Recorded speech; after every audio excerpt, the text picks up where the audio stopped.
Hello and welcome to The Old-Fashioned Way, a series of programs where we're going to show you how to do things the old-fashioned way.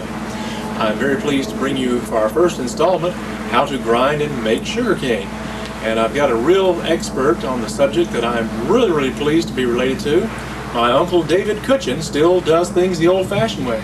Hello, David. Hello. Glad to have you on our first program here. Good to be here. Now, David, you grind sugarcane. Can you tell us a little bit about that, how it works and that sort of thing? Yeah, the first thing you have to do is have a patch of cane. Makes sense. For people that don't know, a lot of the older people and people that lives in the country, they will probably know, but you can't go to a seed store, or not many, and buy cane seed. So if you can't buy cane seed, how do you make sugarcane? You go to a man that's got a patch growing and see if you can buy some or him give you some, but it comes up from the stalk. At each joint there's an eye. You'll see a little sprout. That little spot right there. And you plant this stalk in the ground and it sprouts from that. That's your seed right there, the stalk. Well, that's kind of like is the old question, which came first, the chicken or the egg? I don't know, I can't explain that. So you plant the sugarcane in the ground, and then what do you do next? I guess you have to cultivate it some sort of way. Yeah, you apply it, fertilize it, and through the summer months it'll grow, and it'll join up. You'll have a top on it, and as the program goes through, we'll explain each step. Well, that's great. I guess I need to mention that we're here today in sunny Compass Lake, Florida. Compass Lake is about 30 miles north of Panama City, and Uncle David here is going to show us how to make cane syrup from syrup that he's grown this year. Now, I understand you haven't had a lot of rain this year, so how is the cane? Well, we've had a dry fall. We had just a couple of little showers from the 1st of August to now. The cane's not very big, and there won't be much water, and it'll all be juice. But we're going to make syrup out of it. It'll be good. All right. And this is mid-November, and we're in the Panhandle of Florida, so we have cold weather, and that's one reason we're doing it today. We have a freeze warning for tonight, tomorrow night, so we need to get it done before it freezes. Yeah, normally you do this around Thanksgiving, don't you? Yeah, this is about the middle of November. With weather permitting, but we're going to have an early freeze, and if the cane freezes, it will kill your roots if it's standing on the stalk. And if you cut it down and let it freeze, if you don't use it, when it warms back up, it will sour and be no good. So you have to use it before a freeze comes on. Well, I'll tell you what, it's pretty cool right now, David. So why don't you, what do you say we get out to the field and start cutting some sugarcane? Let's get through it. Let's do it. Well, gosh, it may be the middle of November, but that Florida sun is still really bright. David's going to show us what he does to this cane. David, come on in and show us how you cut the cane and what you do first.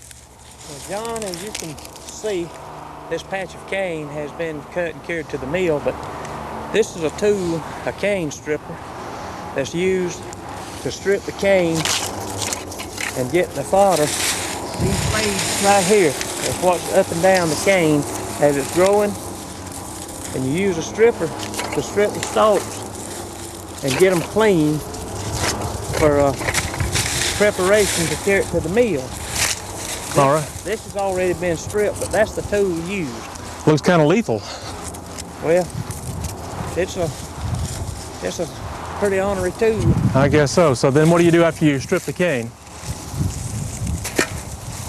Take you a good sharp knife and cut it to where the green joint starts.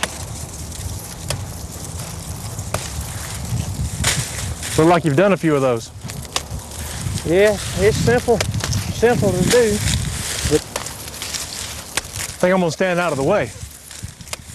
what I use to cut it down with is just simply a garden hoe.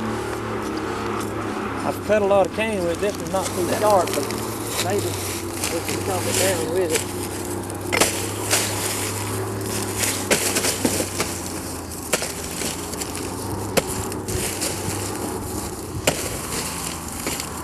John, once you've got your cane cut down and you go to piling it, you want to pile it with the top ends where you've cut the top off all in one direction, so when you load it on a trailer or whatever and haul it to the mill, it's not all mixed up. It's easier feeding all the same ends and not trying to put the blunt end where you've cut it off with a hoe. It just makes it a little simpler to feed in the mill, that way pile it all one direction.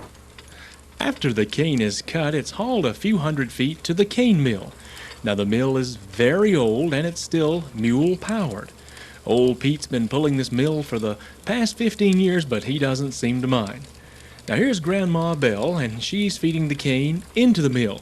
And she's certainly no stranger to cane grinding. Why, she's been involved in syrup making since, well, long before I was born. The raw cane juice pours out of the mill and into a number 10 wash tub. Now the tub is covered with a burlap sack, and that helps to filter out any foreign objects that might get into the juice. After the tub is filled with 10 gallons of cane juice, it's carried to the mill house, specially constructed just for boiling the juice into syrup. This giant kettle will hold 60 gallons of cane juice, and that'll yield about 6 gallons of syrup. Now the fire under the kettle has to be kept just right. Too hot and the juice boils over. Too cool and, well, you just have warm cane juice.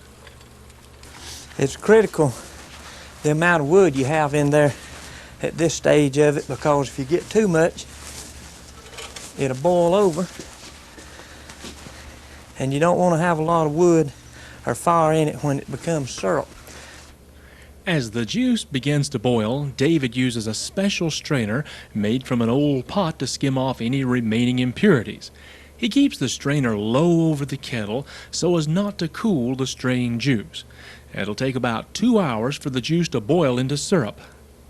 Once you get the juice skimmed and you get it boiling real good, there's not a lot to do but keep an ample amount of wood under it to keep it boiling good until it starts into the syrup stage, and then you have to watch you firing your wood, because you don't want to have a lot of fire and have to contend with it. But occasionally the fire does get too hot and the juice begins to boil over. David has two choices.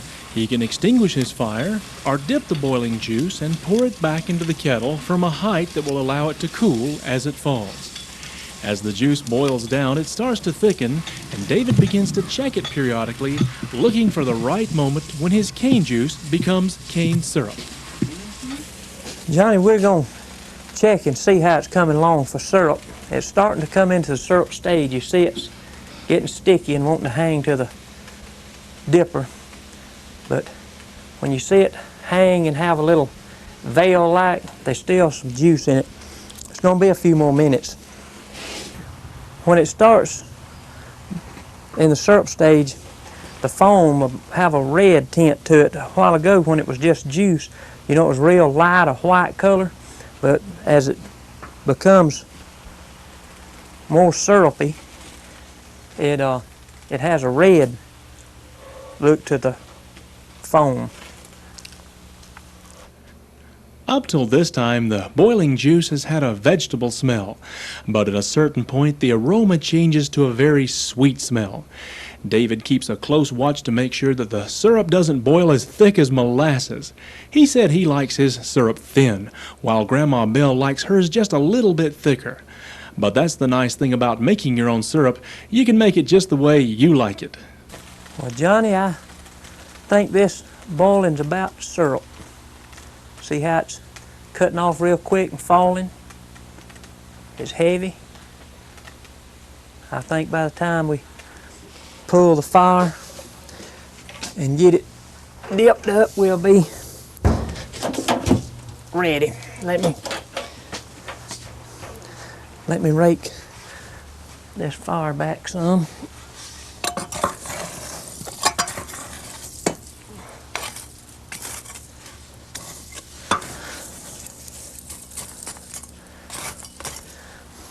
I'm going to put a handful of wet pummies on there to help cool it down while we're dipping it up.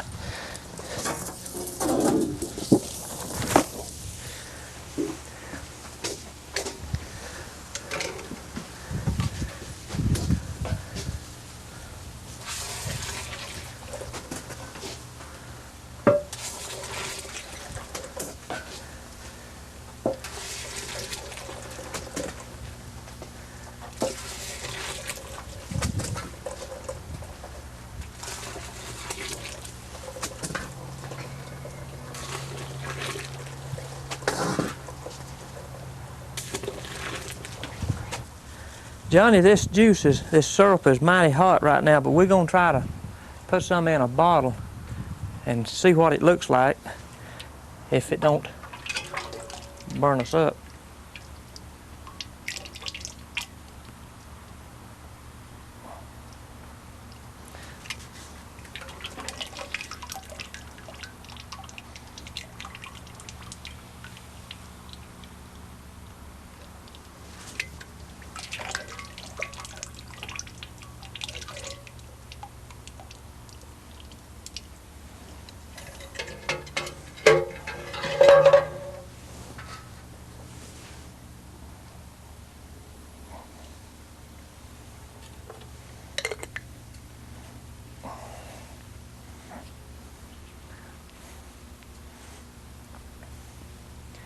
Looks sort of like honey, don't it?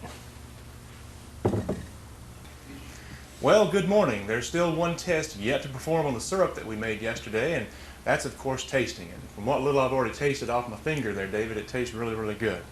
And so we're about to dig in for our breakfast here, but I want to thank my Uncle David Cutchen. Appreciate it, David, and his wife Joanne, and my grandmother Belle Cutchen for their hospitality. And so we're going to have breakfast, and keep an eye out, and we're going to have some more in the series of the old-fashioned way. Folks, let's dig in.